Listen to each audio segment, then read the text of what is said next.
The Origin of Paul's Religion by J. Gresham Machen, 1921. Chapter 2. The Early Years. Before examining the various hypotheses which have been advanced to account for the origin of Paulinism, the investigator must consider first the outline of Paul's life, at least so far as the formative years are concerned. Paulinism has been explained by the influence upon Paul of various features of his environment. It is important, therefore, to determine at what points Paul came into contact with his environment.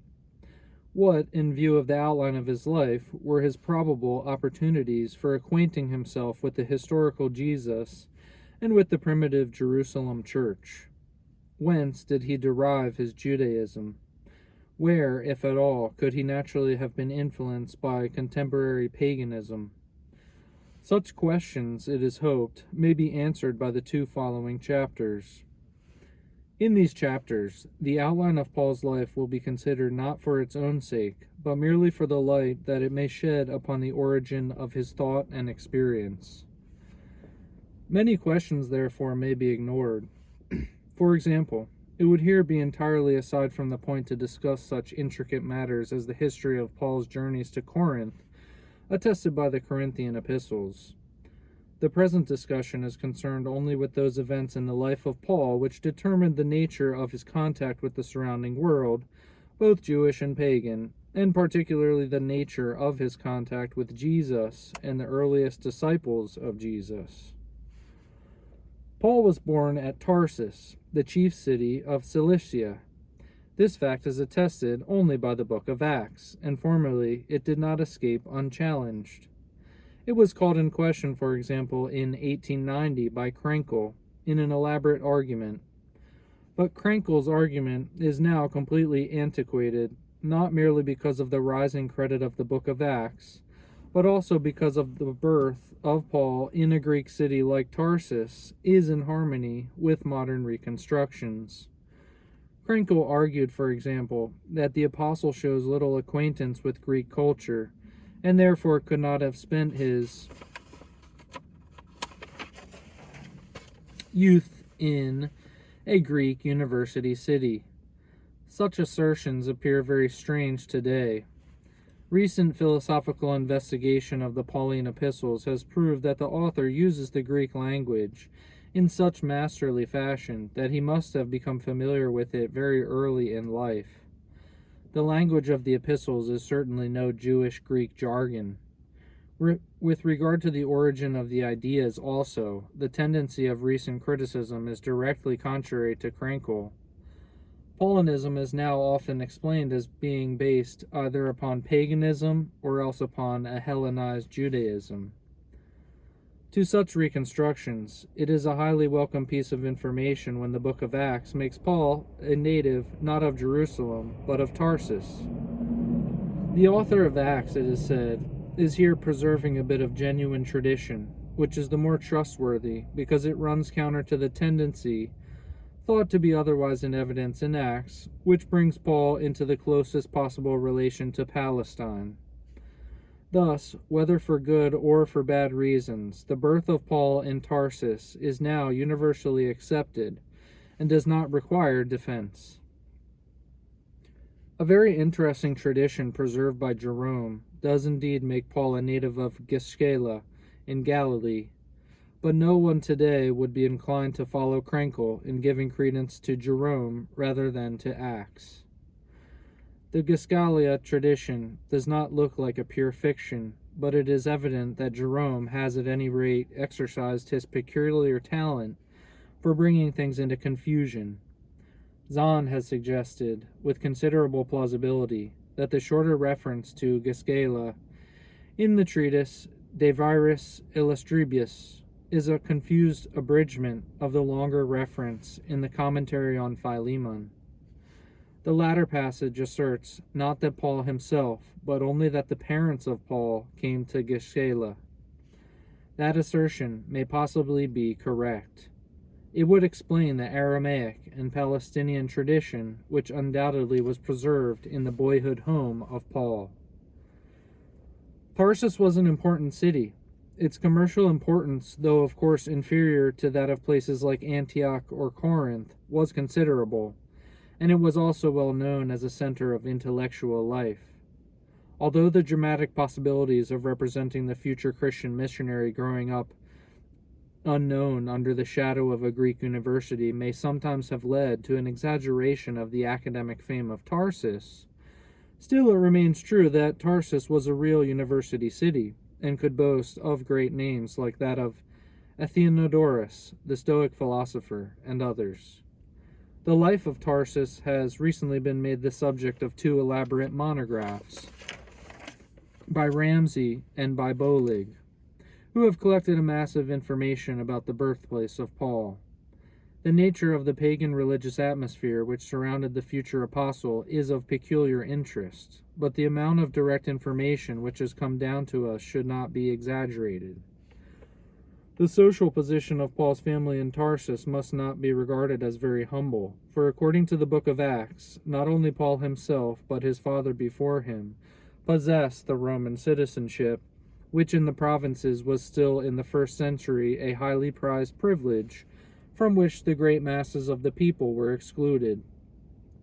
The Roman citizenship of Paul is not attested by the Pauline epistles, but the representation of Acts is at this point universally or almost universally accepted. Only one objection might be urged against it. If Paul was a Roman citizen, how could he have been subjected 3 times to the Roman punishment of beating with rods, from which citizens were exempted by law? The difficulty is not insuperable. Paul may on some occasions have been unwilling to appeal to a privilege which separated him from his Jewish countrymen, or he may have wanted to avoid the delay which an appeal to his privilege, with the subsequent investigation and trial, might have caused. At any rate, the difficulty, whether easily removable or not, is quite inadequate to overthrow the abundant evidence for the fact of Paul's Roman citizenship.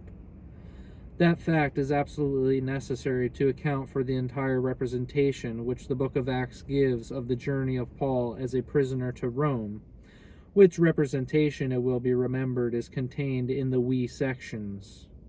The whole account of the relation between Paul and Roman authorities, which is contained in the Pauline epistles, the book of Acts, and trustworthy Christian tradition, is explicable only if Paul possessed the rights of citizenship. Birth in a Greek university city and Roman citizenship constitute the 2 facts which bring Paul into early connection with the larger Gentile world of his day. Other facts, equally well attested, separate him just as clearly from the Gentile world and represent him as being from childhood a strict Jew. These facts might have been called in question, in view of the present tendency of criticism, if they had been attested only by the book of Acts. But fortunately, it is just these facts which are attested also by the epistles of Paul. In 2 Corinthians, Paul is declared to be a, quote, Hebrew, end quote, and in Philemon, he appears as a, quote, Hebrew of Hebrews, end quote. The word, quote, Hebrew, end quote, in these passages cannot indicate merely Israelitish descent or general adherence to the Jews' religion. If it did so, it would be a meaningless repetition of the other terms used in the same passages. Obviously, it is used in some narrower sense.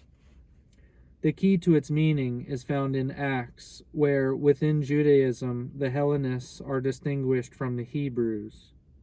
The Hellenists being Jews of the dispersion who spoke Greek, and the Hebrews the Jews of Palestine who spoke Aramaic. In Philemon, therefore, Paul declares that he was an Aramaic-speaking Jew, and descended from Aramaic-speaking Jews. Aramaic was used in his boyhood home, and the Palestinian tradition was preserved. This testimony is not contrary to what was said above about Paul's use of the Greek language. Not improbably, Paul used both Aramaic and Greek in childhood. But it does contradict all those modern representations which make Paul fundamentally a Jew of the dispersion. Though he was born in Tarsus, he was, in the essential character of his family tradition, a Jew of Palestine. Even more important is the assertion, found in the same verse in Philippians, that Paul was, quote, as touching the law, a Pharisee, end quote. Conceivably, indeed, it might be argued that his Pharisaism was not derived from his boyhood home, but was acquired later. But surely it requires no excessively favorable estimate of Acts to give credence to the assertion in Acts that Paul was not only a Pharisee, but the, quote, son of a Pharisee, end quote. And it is exceedingly unlikely that this phrase refers, as Lightfoot suggested, to teachers rather than to ancestors. For when Paul says in Galatians that he advanced in the Jews' religion beyond many of his contemporaries, being more exceedingly zealous for his paternal traditions, it is surely natural, whatever interpretation may be given to the word paternal, to find a reference to the Pharisaic traditions cultivated in his boyhood home. There is not the slightest evidence, therefore, for supposing that Paul spent his early years in an atmosphere of, quote, liberal Judaism, end quote, a Judaism really, though unconsciously hospitable to pagan notions and predisposed to relax the strict requirements of the law and break down the barrier that separated Israel from the Gentile world. Whether such a liberal Judaism even existed in Tarsus, we do not know. At any rate, if it did exist, the household of Paul's father was not in sympathy with it. Surely, the definite testimony of Paul himself is here worth more than all modern conjectures. And Paul himself declares that he was in language and in spirit a Jew of Palestine, rather than of the dispersion, and as touching the law, a Pharisee. According to the book of Acts, Paul went at an early age to Jerusalem, received instruction there from Gamaliel, the famous rabbi, and finally, just before his conversion, persecuted the Jerusalem church. In recent years, this entire representation has been questioned. It has been maintained by Machen, Bossuet, Heitmuller, and Lucy that Paul never was in Jerusalem before his conversion. That he persecuted the church is, of course, attested unequivocally by his own epistles. But the persecution, it is said, really took place only in such cities as Damascus, and not at all in Palestine. This elimination of the early residence of Paul in Jerusalem is no mere byproduct of a generally skeptical attitude toward the book of Acts, but is important for the entire reconstruction of early Christian history, which Bossuet and Heitmuller and Luisi propose. It is made to assist in explaining the origin of Pauline Christology. Paul regarded Jesus Christ as a supernatural person, come to earth for the redemption of men. And toward this divine Christ he assumed a distinctly religious attitude. How could he have formed such a conception of a human being who had died but a few years before?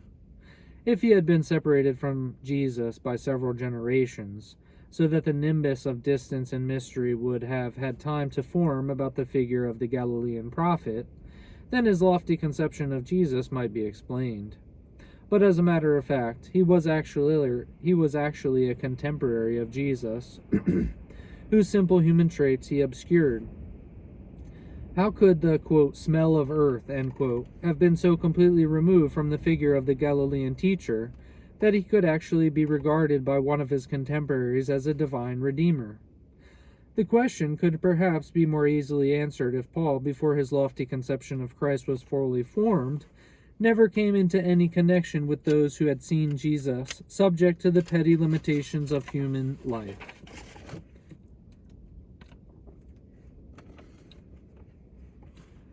Thus, the elimination of the early Jerusalem residence of Paul, by putting a geographical, if not a temporal gulf between Jesus and Paul, is thought to make the formation of the Pauline Christology more comprehensible.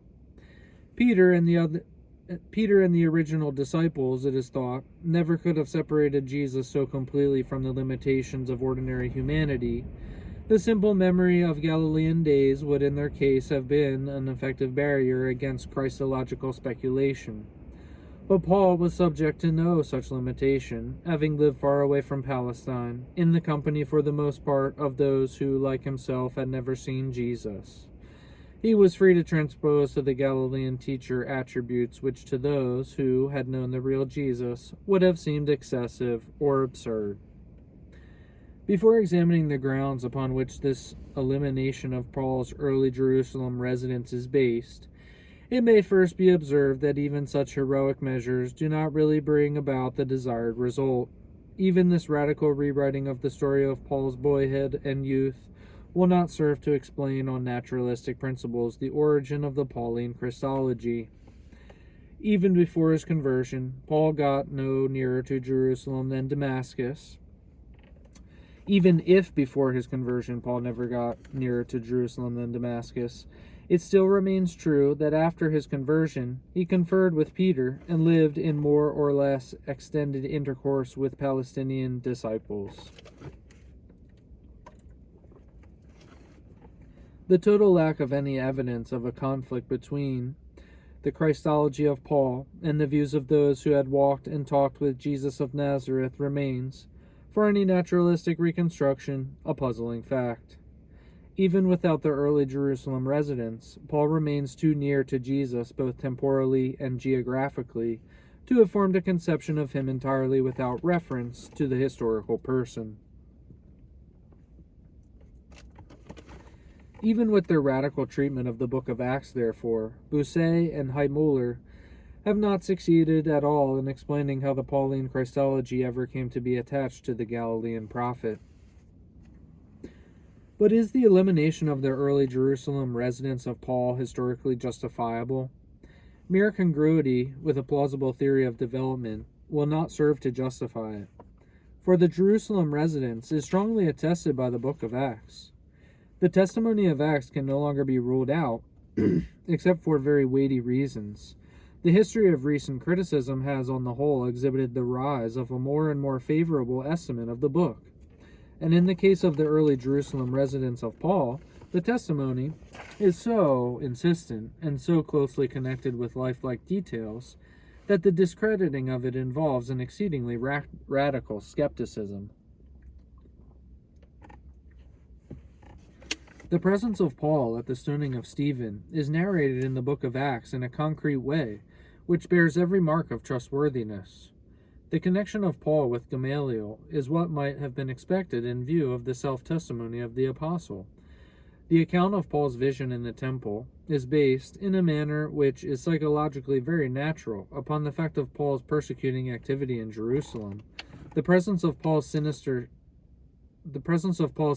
son in Jerusalem, attested in a part of the narrative of which the essential historicity must be universally admitted, suggests that family connections may have facilitated Paul's residence in the city.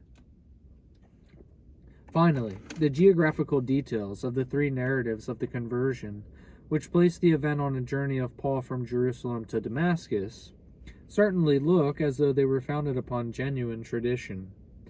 One of the details, the place of the conversion itself, is confirmed in a purely incidental way by the epistle to the Galatians, and the reader has the impression that if Paul had happened to introduce other details in the epistles, the rest of the narrative in Acts would have been similarly confirmed. Except for Paul's incidental reference to Damascus in Galatians, the conversion might have been put by Heitmuller and others in a place even more conveniently remote than Damascus from the scene of Jesus' earthly labors. But the incidental confirmation of Acts at this point raises a distinct presumption in favor of the account as a whole.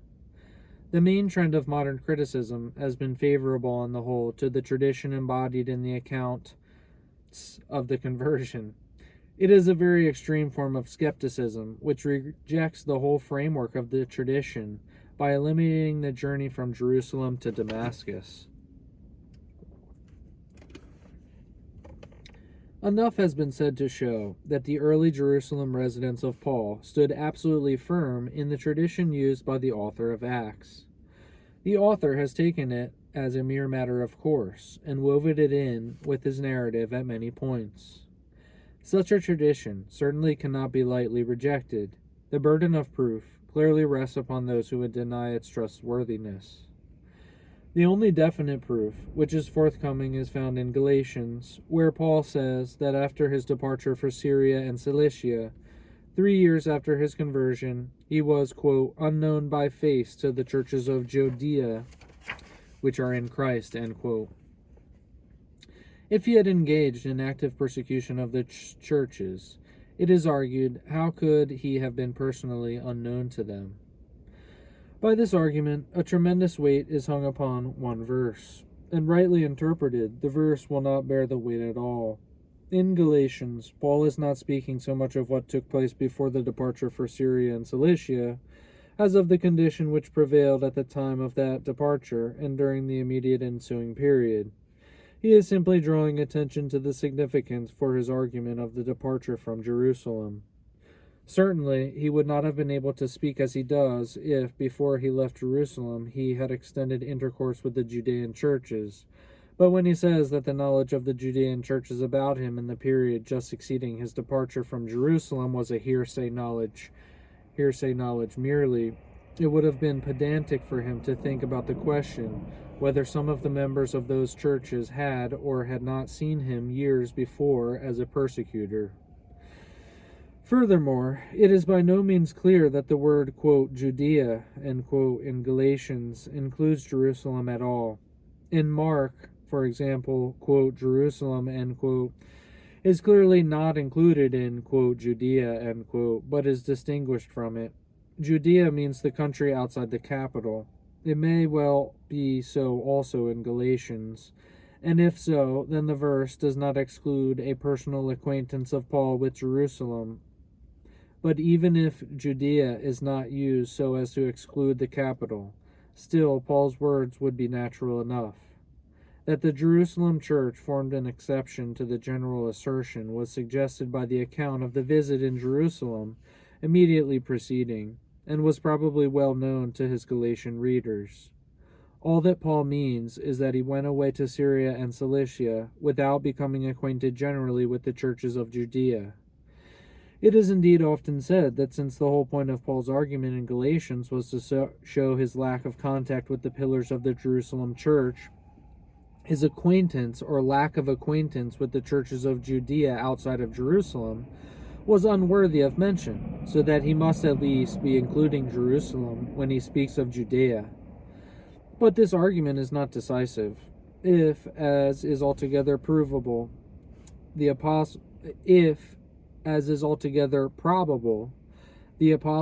except Peter, were out of the city at the time of Paul's visit and were engaging in missionary work in Judean churches, then acquaintance with the Judean churches would have meant intercourse with the apostles, so that it was very much to the point for Paul to deny that he had had such acquaintance. Of course, this whole argument against the early Jerusalem residence of Paul, based on Galatians, involves a rejection of the account which the book of Acts gives of the visit of Paul to Jerusalem 3 years after his conversion. If Galatians means that Paul was unknown by sight to the Jerusalem church, then he could not have gone in and out among the disciples at Jerusalem as Acts represents, but must have been in strict hiding when he was in the city. Such is the account of the matter which is widely prevalent in recent years. Not even so much correction of Acts is at all required by a correct understanding of Galatians, but it is a still more unjustifiable use of that verse when it is made to exclude even the persecuting activity of Paul in Jerusalem. If, however, the words of Galatians are really to be taken in the strictest and most literal sense, what is to be done with Galatians 1 verse 23, where, immediately after the words which have just been discussed, Paul says that the churches of Judea were receiving the report, quote, "He that persecuted us formerly is now preaching as a gospel the faith which formerly he had waste," end quote. What is meant by the pronoun, quote, us, end quote, in this verse? Conceivably, it might be taken in a broad sense, as referring to all disciples wherever found. Conceivably, therefore, the persecution referred to by the Judean disciples might be persecution of their brethren in the faith in Tarsus or Damascus. But that is not the kind of interpretation which has just been applied to the preceding verse, and upon which such a vast structure has been reared. It may well be urged against Heimoller and those like him, that if Paul's words are to be taken so strictly in one verse, they should be taken in the same way in the other. If the Judean and unknown by face of verse 22 are to be taken so strictly, then the us of verse 23 should also be taken strictly, and in that case Paul is made to contradict himself, which of course is absurd. Verse 23 certainly does not fully confirm the representation of Acts about that persecuting activity of Paul in Judea, but at any rate it tends to confirm that representation at least as strongly as verse 22 tends to discredit it. Thus, the early Jerusalem residence of Paul is strongly attested by the book of Acts, and is thoroughly in harmony with everything that Paul says about his Pharisaic past. It is not surprising that Bossuet has now receded from his original position and admits that Paul was in Jerusalem before his conversion and engaged in persecution of the Jerusalem church.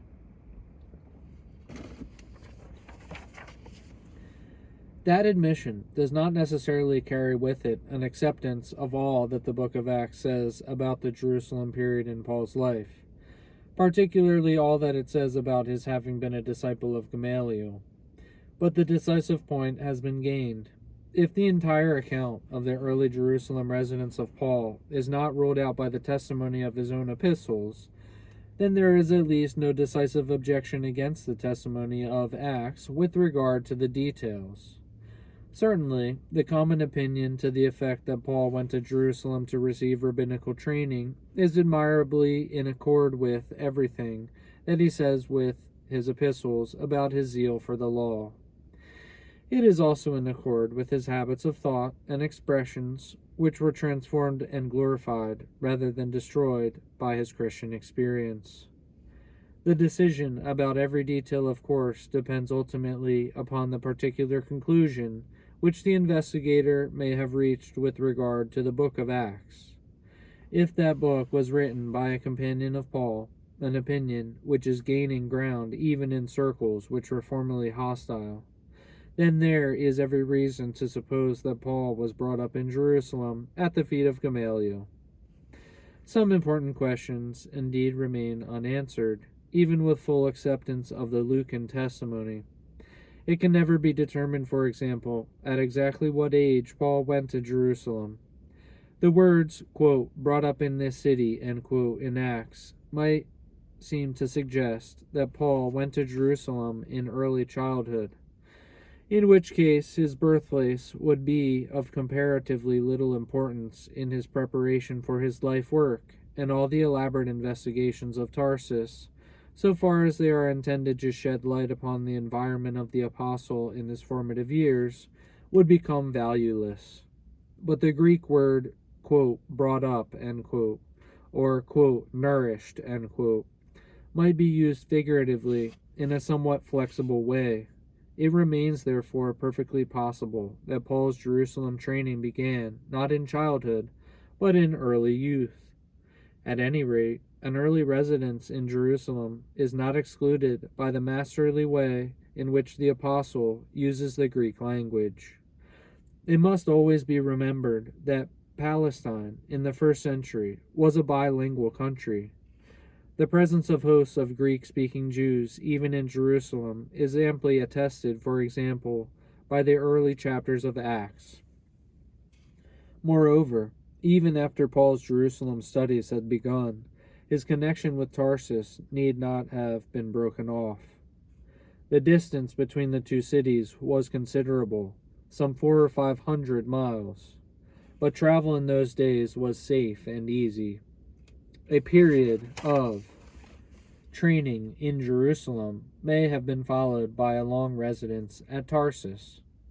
At this point, an interesting question arises, which, however, can never be answered with any certainty. Did Paul ever see Jesus before the crucifixion? In the light of what has just been established about the outline of Paul's life, an affirmative answer might seem to be natural. Paul was in Jerusalem both before and after the public ministry of Jesus. Before it, when he was being, quote, brought up, end quote, in Jerusalem, and after it, when he was engaged in persecution of the Jerusalem church. Where was he during the interval?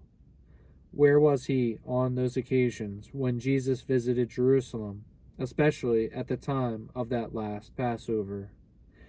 If he was in Jerusalem, it seems probable that he would have seen the great prophet whose coming caused such a stir among the people, and that he was in the city at Passover time would seem natural in view of his devotion to the law.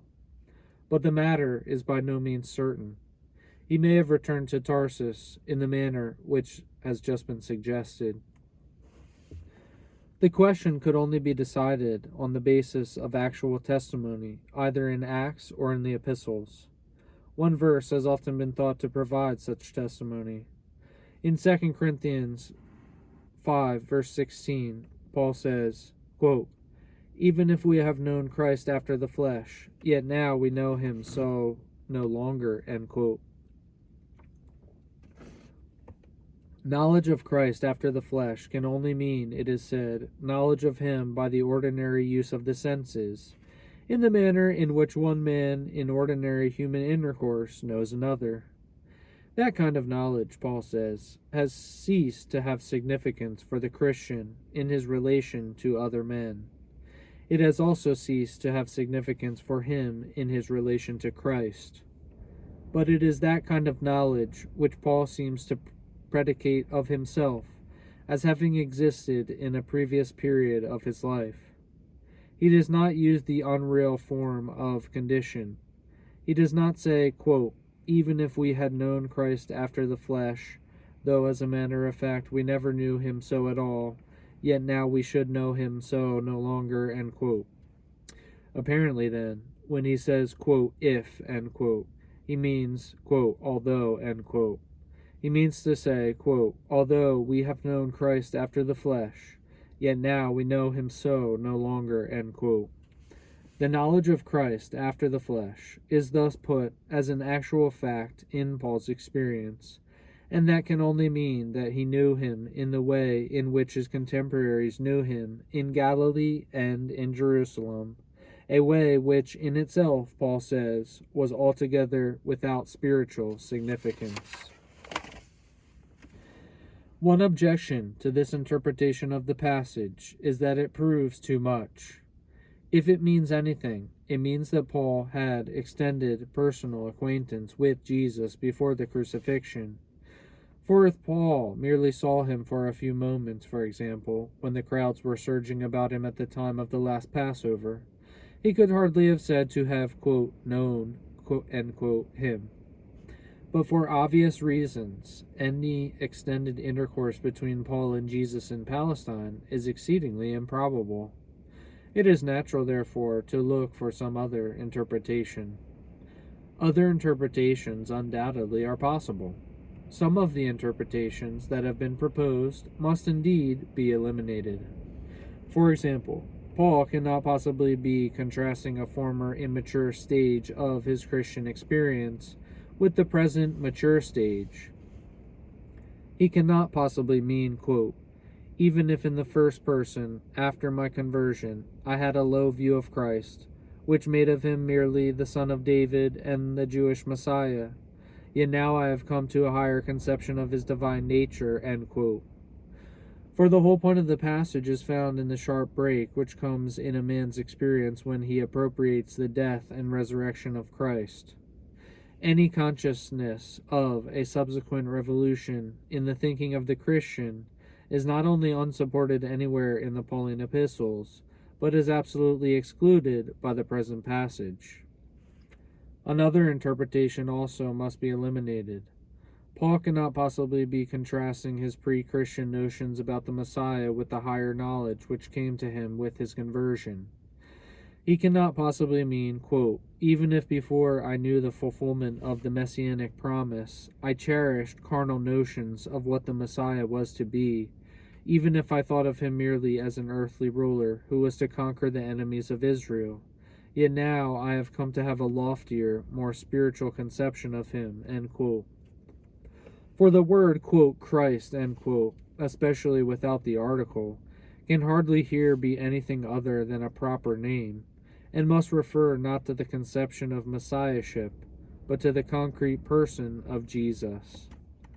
But another interpretation remains. The key to it is found in the flexible use of the first person plural in the Pauline epistles. Undoubtedly, the quote, we, end quote, of the whole passage, in which 2 Corinthians 5:16 is contained, refers primarily to Paul himself. But especially in 2 Corinthians 5:16, it may include also all true ambassadors for Christ, whose principles are the same as Paul's. Among such true ambassadors, there were no doubt to be found some who had known Christ by way of ordinary intercourse in Palestine. But, says Paul, quote, even if some of us have known Christ in that way, we know him so no longer, end quote. This interpretation is linguistically more satisfactory, perhaps, than that which explains the sentence as simply a more vivid way of presenting a condition contrary to fact. Quote, granted, Paul, quote, granted, end quote. Paul would say, according to this interpretation, quote, even that we have known Christ according to the flesh, which as a matter of fact we have not, yet now we know him so no longer, end quote. But our interpretation really amounts to almost the same thing so far as Paul is concerned. At any rate, the passage is not so clear as to justify any certain conclusions about Paul's life in Palestine. It does not clearly imply any acquaintance of Paul with Jesus before the Passion. If such acquaintance is to be established, therefore, it must be established on the basis of other evidence. J. Weiss seeks to establish it by the very fact of Paul's conversion. Paul, Weiss believes, saw a vision of the risen Christ. How did he know that the figure which appeared to him in the vision was Jesus? Why did he not think, for example, merely that it was the Messiah, who, according to one strain of Jewish messianic interpretation, was already existent in heaven? Apparently, he recognized the person who appeared to him as Jesus of Nazareth. But how could he have recognized him as Jesus unless he had seen Jesus before? This argument depends, of course, altogether upon the naturalistic conception of the conversion of Paul, which regards the experience as a hallucination.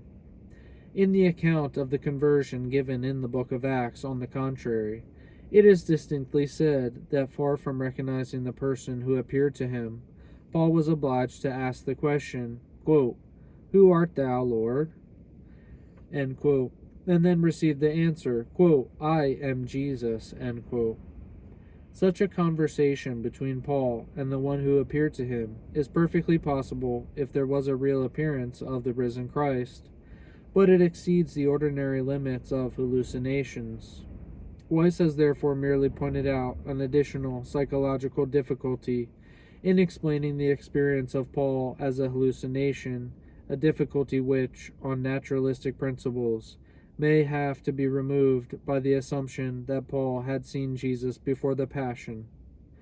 But if Jesus really appeared to Paul in such a way as to be able to answer his questions, then it is not necessary to suppose that Paul recognized him. The failure of Paul to recognize Jesus, according to the narrative in Acts, does not indeed positively exclude such previous acquaintance.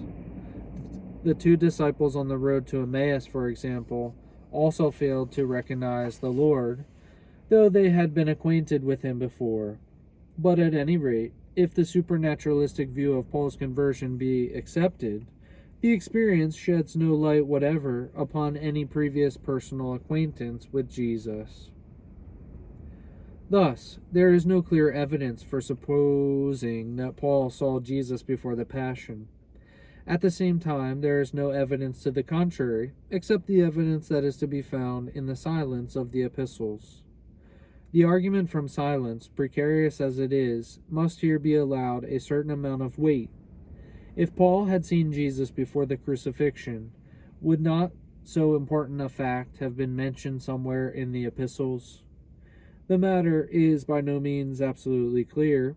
A brief glimpse of Jesus in the days of his flesh would perhaps not have seemed so important to Paul, in view of the richer knowledge which came afterwards, as it would seem to us. The silence of the epistles does, however, render improbable any extended contact between Paul and Jesus, particularly any active opposition of the youthful Paul toward Jesus. Paul was deeply penitent for having persecuted the church. If he had committed the more terrible sin of having helped bring the Lord himself to the shameful cross, the fact would naturally have appeared in his expressions of penitence. Even if Paul did see Jesus in Palestine, then it is highly improbable that he was one of those who cried out to Pilate, "Crucify him! Crucify him!" One thing, however, is certain. If Paul never saw Jesus in Palestine, he certainly heard about him. The ministry of Jesus caused considerable stir both in Galilee and in Jerusalem. These things were not done in a corner. The appearance of Jesus at the last Passover aroused the passions of the multitude, and evidently caused the deepest concern to the authorities. Even one who was indifferent to the whole matter could hardly have helped learning something of the content of Jesus' teaching and the main outline of a story of his death. But Paul, at least at a time only a very few years after the crucifixion, was not indifferent, for he was an active persecutor. If he was in Palestine at all during the previous period, his interest probably began then. The outlines of Jesus' life and death were known to friend and foe alike, and certainly were not unknown to Paul before his conversion, at the time when he was persecuting the church. It is only a woeful lack of historical imagination which can attribute to Paul, even before his conversion, a total ignorance of the earthly life of Jesus.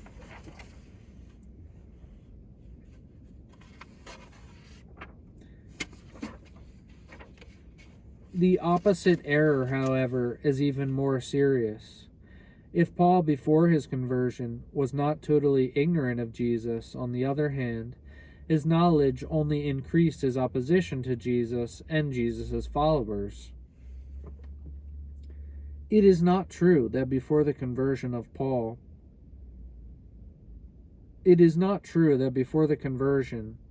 Paul was gradually coming nearer to Christianity. Against any such supposition stands the explicit testimony of the epistles. Despite that testimony, various attempts have been made to trace a psychological development in Paul which could have led to the conversion.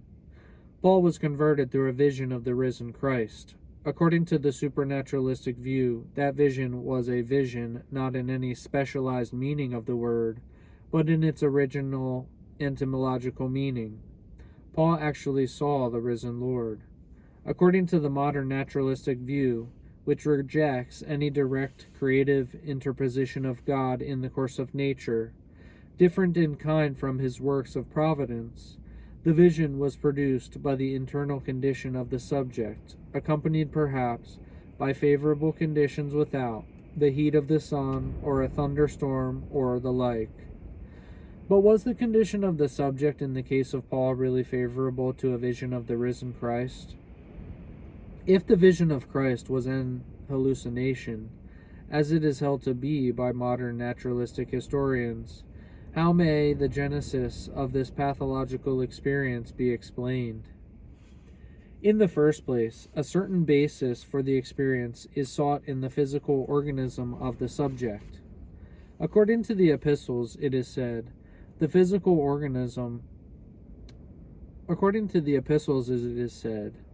the apostle was subject to a recurrent malady.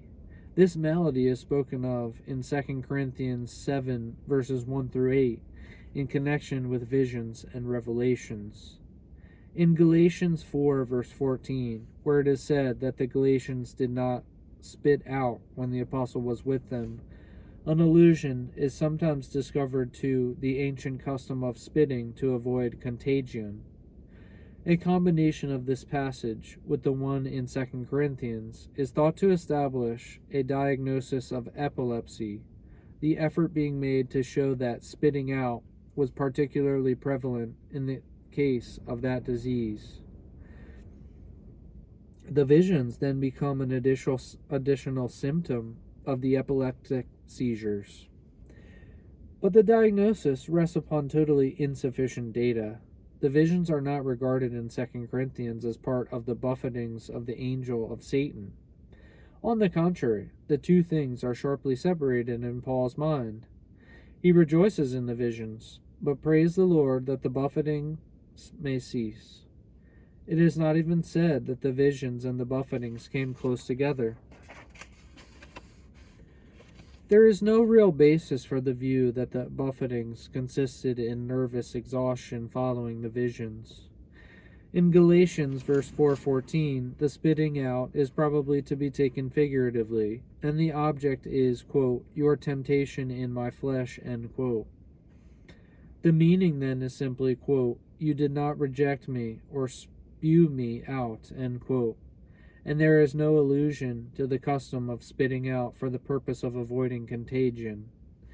It is unnecessary, therefore, to examine the elaborate arguments of Krenkel, by which he sought to show that epilepsy was particularly the disease against which spitting was practiced as a prophylactic measure. There is therefore absolutely no evidence to show that Paul was an epileptic, unless the very fact of his having visions be thought to furnish such evidence. But such a use of the visions prejudices the great question at issue, which concerns the objective validity of Paul's religious convictions. Furthermore, the fact should always be borne in mind that Paul distinguished the visions very sharply from the experience which he had near Damascus, when he saw the Lord. The visions are spoken of in 2 Corinthians, apparently with reluctance, as something which occurred to the apostle alone. The Damascus experience was part of the evidence for the resurrection of Christ, and had a fundamental place in the apostle's missionary preaching. All efforts to break down this distinction have failed. The apostle regarded the Damascus experience as unique, not a mystery like the experiences which are mentioned in 2 Corinthians, but a plain, palpable fact, capable of being understood by all. But if the Damascus experience is to be regarded as an hallucination, it is not sufficient to exhibit a basis for it in the physical weakness of the apostle. Even if Paul was constitutionally predisposed to hallucinations, the experience of this particular hallucination must be shown to be possible.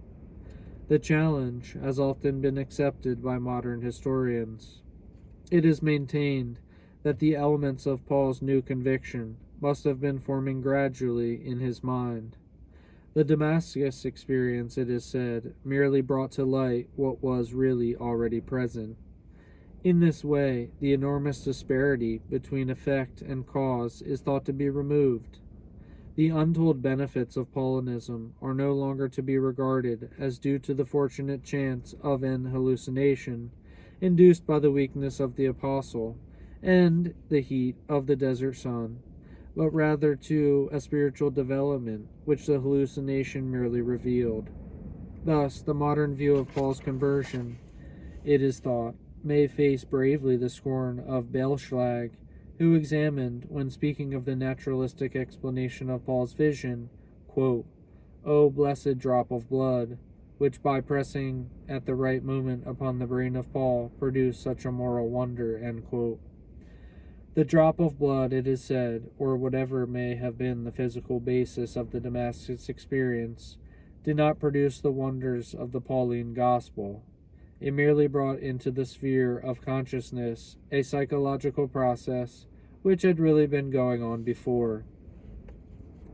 The existence of such a psychological process by which the apostle was coming nearer to Christ is sometimes thought to receive documentary support in one verse of the New Testament.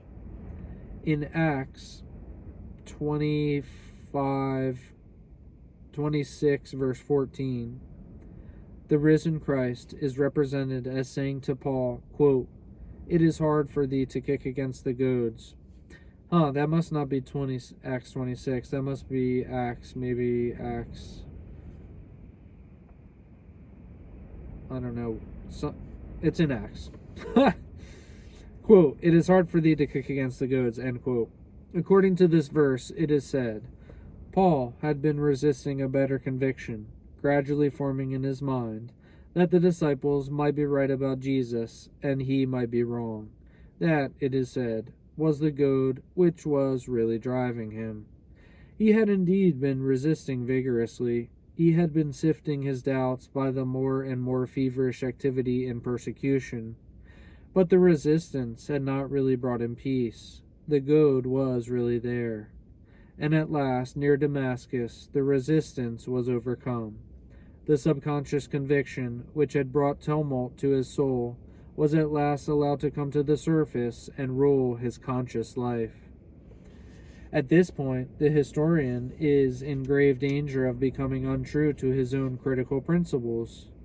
Attention to the book of Acts, it has been maintained, is not to be allowed to color the interpretation of the Pauline epistles, which are the primary sources of information. But here the procedure is reversed. In the interest of a verse in Acts, standing, moreover, in a context which on naturalistic principles cannot be regarded as historical, the clear testimony of the epistles is neglected. For Paul was certainly not conscious of any goad which, before his conversion, was forcing him into the new faith. He knows nothing of doubts which assailed him during the period of his activity in persecution. On the contrary, the very point of the passage in Galatians, where he alludes to his persecuting activity, is the suddenness of his conversion. Far from gradually coming nearer to Christ, he was in the very midst of his zeal for the law when Christ called him. The purpose of the passage is to show that his gospel came to him without human intermediation. Before the conversion, he says, there was of course no human intermediation, since he was an active persecutor. He could not have spoken in this way if before conversion he had already become half convinced that those whom he was persecuting were right. Moreover, throughout the epistles there appears in the apostle not the slightest consciousness of his having acted against better convictions when he persecuted the church. In 1 Timothy, he distinctly says that he carried on the persecution in ignorance, and even if Timothy be regarded as post-Pauline, the silence of the other epistles at least points in the same direction.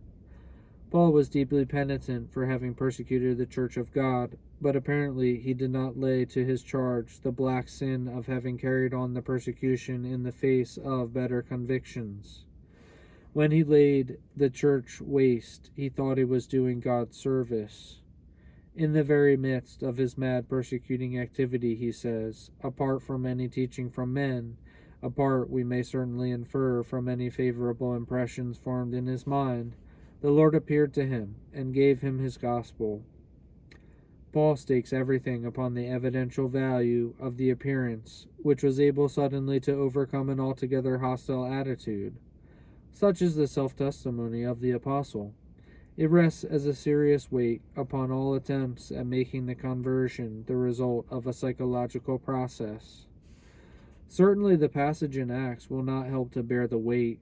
When the risen Christ says to Paul, quote, "It is hard for thee to kick against the goads," end quote, he need not mean at all that the presence of the gospel had been known to Paul before that hour. The meaning may be simply that the will of Christ is resistless. All opposition is in vain. The appointed hour of Christ has arrived. Conscious opposition on the part of Paul to a better conviction is certainly not at all implied. No doubt Paul was really miserable when he was a persecutor. all activity contrary to the plan of Christ brings misery, but that he had the slightest inkling of the source of his misery, or even of the fact of it, need not be supposed. It is even possible that the quote, hardness end quote, of resistance to the goad is to be found only in the very moment of the conversion. All resistance, says the risen Christ, quote, all hesitation is as hopeless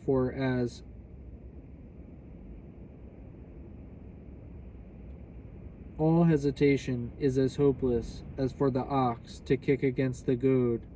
Instant obedience alone is in place, end quote. The weight of the apostle's own testimony is therefore in no sense removed by Acts. That testimony is unequivocally opposed to all attempts at exhibiting a psychological process culminating in the conversion. These attempts, however, because of the importance which has been attributed to them, must now be examined. In general, they are becoming less and less elaborate. Contemporary scholars are usually content to dismiss the psychological problem of the conversion with a few general observations about the secret of personality, or at the most, a brief word about the possible condition of the apostle's mind. Since the direct interposition of the risen Christ is rejected, it is held that there must have been some psychological preparation for the Damascus experience. But what that preparation was remains hidden. It is said in the secret places of the soul, which no psychological analysis can ever fully reveal.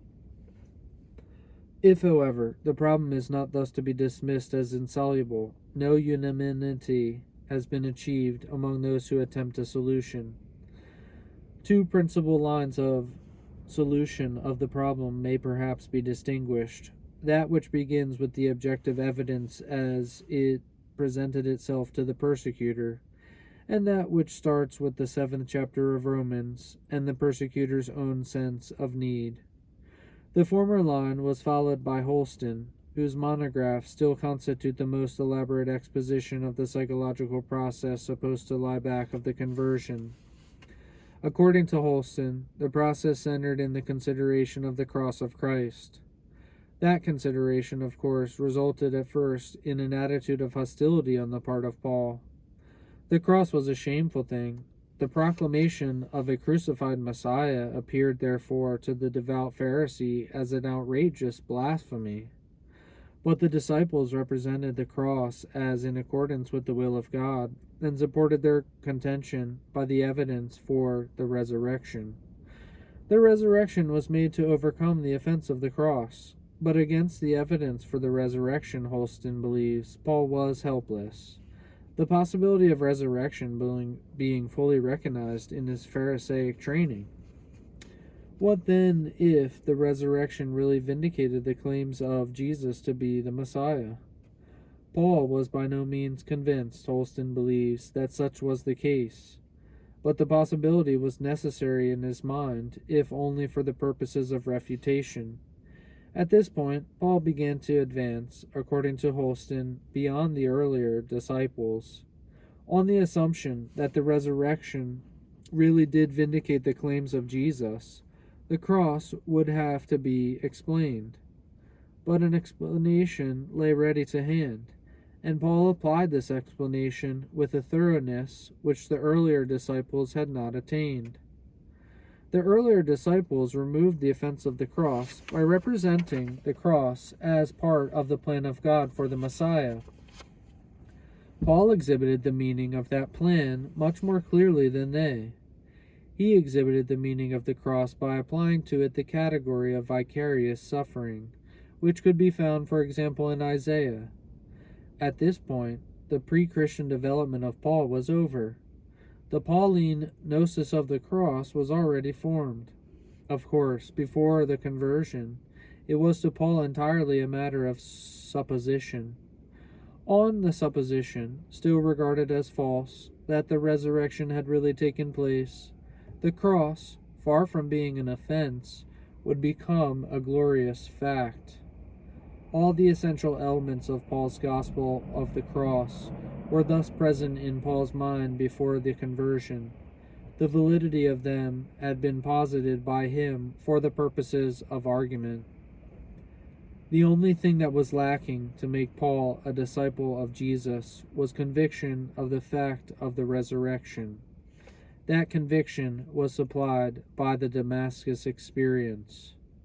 The unstable equilibrium, then, was over. The elements of the Pauline gospel, which were all present before, fell at once into their proper places. The other way of explaining the conversion starts from the 7th chapter of Romans and the dissatisfaction which Paul is thought to have experienced under the law. Paul, it is said, was a Pharisee. He made every effort to keep the law of God, but he was too earnest to be satisfied with a merely external obedience, and real obedience he had not attained. He was therefore tormented by a sense of sin. That sense of sin no doubt led him into a more and more feverish effort to keep the letter of the law, and particularly to show his zeal by persecuting the disciples of Jesus. But all his efforts were vain. His obedience remained insufficient. The curse of the law still rested upon him. But if the vain effort could be abandoned, what if the disciples of Jesus were right? Of course, he believed they were not right, but what if they were? What if the Messiah had really died for the sins of believers in accordance with Isaiah? What if salvation were attainable not by merit, but by divine grace? These questions, it is supposed, were in the mind of Paul. He answered them still in the negative, but his misery kept them ever before his mind. The law was thus a schoolmaster to bring him to Christ. He was ready for the vision. In both of these lines of explanation, importance is often attributed to the impression produced upon Paul's mind by the character of the disciples. Whence did they derive their bravery and their joy in the midst of persecution? Whence came the fervor of their love? Whence the firmness of their faith? The persecutor, it is said, was impressed against his will. The fundamental objection to all these theories of psychological development is that they describe only what might have been or what ought to have been, and not what actually was. No doubt Paul ought to have been coming nearer to Christianity, but as a matter of fact he was rather getting further away, and he records the fact in no uncertain terms in his epistles. There are objections, moreover, to the various theories of development in detail, and the advocate of one theory are often the severest critics of another. With regard to Holsten's exposition of the gnosis of the cross, for example, there is not the slightest evidence that the pre-Christian Jews interpreted Isaiah of the vicarious sufferings of the Messiah, or had any notion of the Messiah's vicarious death. It is not true, moreover, as Beischlag pointed out against Holsten, that Paul was helpless in the face of the evidence for the resurrection. According to Paul's Pharisaic training, the resurrection would come only at the end of the age. A resurrection like the resurrection of Jesus, therefore, was by no means a matter of course, and could be established only by positive evidence of the most direct and unequivocal kind. With regard to the sense of sin as the goad which forced Paul to accept the Savior, there is no evidence that before his conversion Paul was under real conviction of sin. It is very doubtful whether Romans, with its account of the struggle between the flesh and the higher nature of man, refers to the unregenerate rather than to the regenerate life. And even if the former view is correct, it is doubtful whether the description is taken from the apostle's own experience. At any rate, the struggle, even if it be a struggle in the unregenerate man, is described from the point of view of the regenerate. It is not implied, therefore, that before the entrance of the Spirit of God, a man is fully conscious of his own helplessness and of the desperateness of the struggle. The passage, therefore, does not afford any certain information about the pre-Christian life of Paul. Undoubtedly, before the conversion, the conscience of Paul was aroused. He was conscientious in his devotion to the law. Probably he was conscious of his failings, but that such consciousness of failure amounted to anything like that genuine conviction of sin which leads a man to accept the Savior, remains very doubtful. Recognized failure to keep the law perfectly led in the case of Paul merely to greater zeal for the law, a zeal which was manifested especially in the persecution of a blasphemous sect whose teaching was subversive to the authority of Moses. Finally, it is highly improbable that Paul was favorably impressed by the bravery of those whom he was persecuting. It may seem strange at first sight that the same man who wrote the 13th chapter of 1 Corinthians should have haled helpless men and women to prison without a qualm, or listened without pity to the dying words of Stephen, quote, "Lord, lay not this sin to their charge," end quote. But it is very dangerous to argue back from the Christian life of Paul to the life of Paul the Pharisee. Paul himself was conscientious of a complete moral transformation as having taken place in him when he saw the Lord near Damascus. What was impossible for him after that transformation may well have been possible before. Moreover, if, despite such considerations, we could argue back from Paul, the disciple of Jesus, to Paul the Pharisee, there is one characteristic of the apostle which would never have permitted him to persecute those by whom he was favorably impressed, namely, his complete sincerity. The picture of Saul, the doubter, torn by conflicting emotions, impressed by the calmness and bravery and magnanimity of those whom he was persecuting, yet stifling such impressions by persecuting zeal, is very romantic, but very un-Pauline. But in attributing the conversion of Paul altogether to the experience on the road to Damascus, are we not helping up into one moment what must of very necessity in conscious life be the work of years? Is it conceivable that ideas should have been implanted in the mind of a person not by processes of acquisition, but mechanically, as though by a hypodermic syringe? Would not such an experience, even if it were possible, be altogether destructive of personality? The objection serves to correct possible misunderstandings. The view of the conversion, which has just been set forth, does not mean that when Paul drew near to Damascus on that memorable day, he was ignorant of the facts about Jesus. If he had never heard of Jesus, or if having heard of him he knew absolutely nothing about him, then perhaps the conversion would have been not only supernatural, but inconceivable. But it is not the traditional view of the conversion which is guilty of such exaggerations. They are the product, rather, of that separation of Paul from the historical Jesus, which appears, for example, in the Reed and in Bossuet. According to any reasonable view of Paul's pre-Christian experience, Paul was well acquainted before the conversion with many of the facts about Jesus' life and death. What he received on the road to Damascus was a new interpretation of the facts and a new attitude toward them. He had known the facts before, but they had filled him with hatred. Now his hatred was changed into love. Even after exaggerations have been removed, however, the change wrought by the Damascus experience remains revolutionary enough. Is that change conceivable? Could hatred have been changed into love merely by an experience which convinced Paul of the fact of the resurrection? The answer to this question depends altogether upon the nature of the Damascus experience. If that experience was merely an hallucination, the question must be answered in the negative.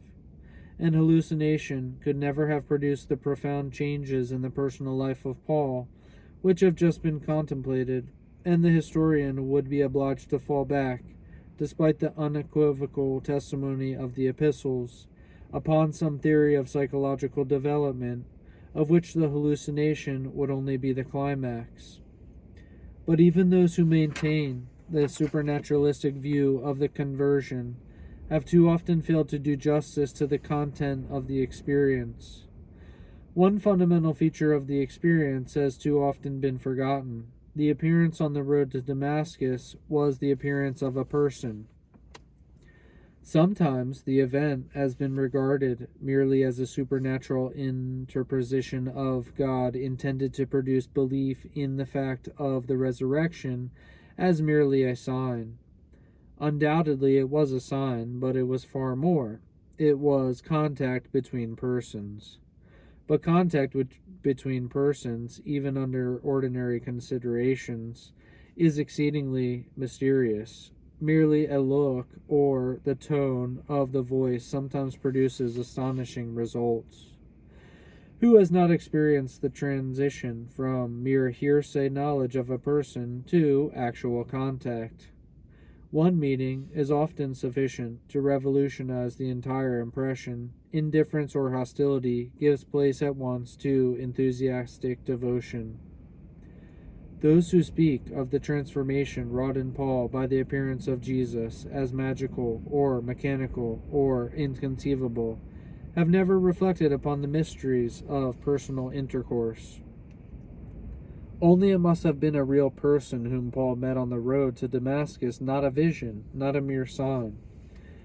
If it was a mere vision or a sign, all the objections remain in force.